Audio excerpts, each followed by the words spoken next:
Habang ako ay nagtitraining sa aking mga athletes dito sa gilid ng ilog o sapa, dito sa may riprap po sa dike, may napansin akong isang tao na nakalubog sa tubig. Nakikita ko siya na parang merong hinuhukay, parang naghuhukay siya ng buhangin at nakalubog dito sa ilog na napakadumi. Gusto ko sanang lapitan pero nag-alanganin ako baka magalit.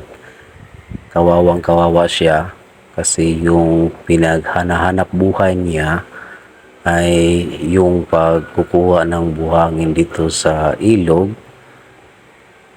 na hindi medyo lamang, kundi alam ko na napakadumi talaga kasi ang dami ng basura at saka yung tubig, na makita yung tubig, di ba? Itinatapon lang sa mga tao yung mga basura nila.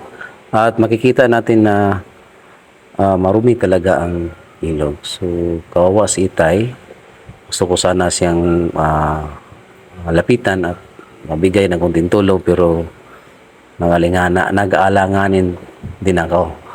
So, siguro sa ibang panahon, babalikan ko siya at siguro magdala tayo ng konting tulong. Kita natin yun nakalubog siya. Yung katawan niya ilubog sa tubig. Na alam naman natin na alam ko na napakadumi talaga. Medyo mabaho ang ilog na dito. Mabaho kasi dami ng basura. Kaya kawawa si Itay. Makabalik ako. Balikan ko siya yun. No, nakikita natin yung tao dyan. Okay?